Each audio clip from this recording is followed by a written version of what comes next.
This story begins probably now about 15 years ago when my children were very young. And I heard on the news one night that if you stayed up and got up at 3 in the morning and went outside and looked up at the sky, you would see more shooting stars in an hour's period than you could probably see in all the nights of your life. And that sounded so amazing that I set my alarm clock for 3 a.m. and was determined to get up and go outside. But this was November, and it was a very cold November night in the low 30s, which almost freezing. So when my alarm went off and I was in my cozy bed, I thought, no, I don't think so. But my husband jumped out of bed, opened the window, leaned out and looked up for a few moments, and he said, "We're going to go out. So go get the children." I had 4 young children between the ages of 8 and 12.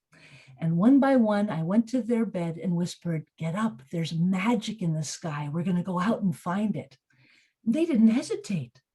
They leaped out of their beds, and I said, "Put on warm clothes." They put on their warmest clothes, hat, mitten, coats.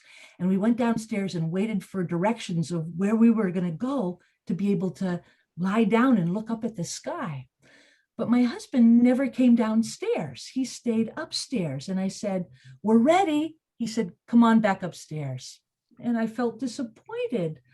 But we followed his voice upstairs and into a bathroom where we saw an open window that led out to a flat roof over our porch. And there he had laid out 6 sleeping bags and 6 pillows, and he had created this giant bed on our roof. He said, "Come on out onto the roof," which was something the children were never allowed to do. So now they were really excited. One by one, they climbed out, slid into the sleeping bags with my husband on the outside to keep them safe and me on the inside. So we were one giant family sandwich. And we lay on our backs on the roof looking up at the sky. And my youngest son, who was 8 years old at the time, said, "All right, so where's the magic? I don't see it." I said, "Just wait. It's supposed to be there." And after our eyes adjusted to the light, to the darkness, essentially, all of a sudden we saw zzz, and then a shh, and the streaming lights were coming like 2 or 3 a minute. It was like the stars were just leaping out of the sky with like fireworks almost. And when my son said, "It almost looks like they're dancing up there," I remembered an old story that comes out of the Native American tradition in my country. It's a story about Coyote. And it goes way, way back to the time on Earth before there were people, back when the sky and the earth were much closer together and the animals, in fact, could talk. And every night, the animals would come out and lie on the fields and look up at the sky to watch the stars. Because now, as we look up at stars, they're so far away from us. The sky is really pulled away from the earth. It looks like those stars are just sort of twinkling or sparkling. But the truth is, the stars are dancing. And back in the days when the animals would watch them, they were so close, it would feel like you could reach out and touch them. So one beautiful fall night, when Bear and Rabbit and Coyote were lying together watching the stars were outdoing themselves with their dances. And Rabbit said to Bear, "Whoa, look at those stars. They can really dance." And Bear said, "Yeah, wow, I wish I could dance like a star."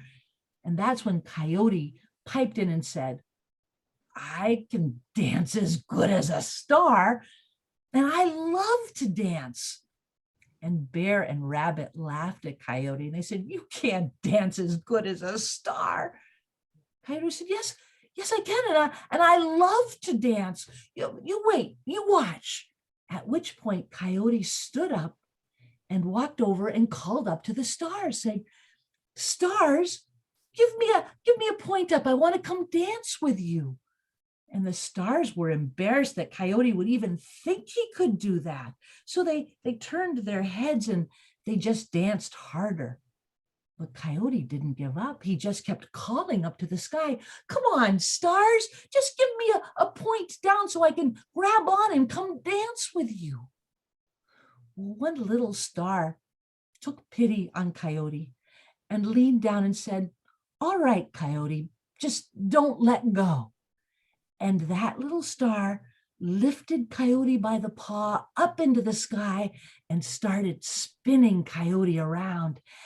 Coyote was so excited and filled with his passion for dancing that he gave it his all, and he was spinning and twirling as good as any star. But after about an hour, he was pretty worn out, and he said to the little star, "Just give me a moment. I'm going to sit this one out and I'll be right back." And before the little star could say, "Don't let go," Coyote pulled his paw away and immediately fell back down to earth. Well, he was pretty battered and bruised, and it took him a few nights before he was out there again. But as soon as he saw those stars dancing, he was so excited, and pulled by his love of dancing once again, he was asking to go back up into the sky and dance some more. And you would think that he'd learn a lesson, because each night he could never dance as long as the stars, and eventually he would let go and he would fall back to earth. But they say that Coyote actually never gave up, because if you go out and look up at the sky, even on a cool, brisk night now, you might have the fortune to see something falling through the sky. And because we're so far away, we think it's a star.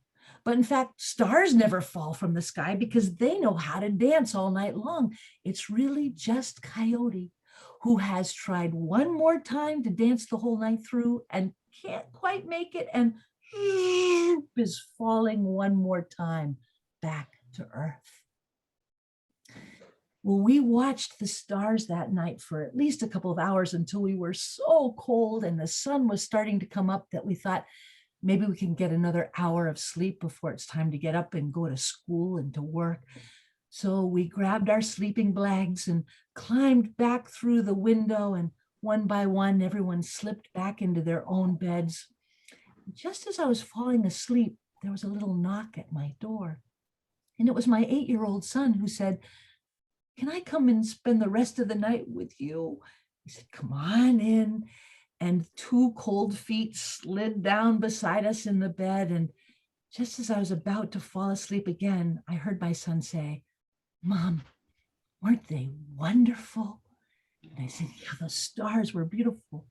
He said, "Not the stars, the dancing coyotes." And Mom, when I grow up, I hope that I can dance with the stars too.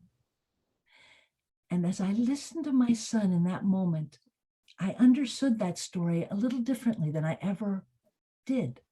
Because I always thought how foolish Coyote is to keep asking to go up into the sky and dance when he knows he's just going to fall down and hurt himself again and again and again. But what my son heard is that Coyote did what he loved and was willing to fail, but never gave up, because it brought him such joy. And each time he got a little better and always felt filled with what he loved. So, what did you hear in that story about Coyote that might make him like a hero? Yeah, so turning it over to you guys, what did you hear in that story? Jakob? Then you can come up too. Yep, go ahead, Jakob. That Coyote never gave up. Never gave up.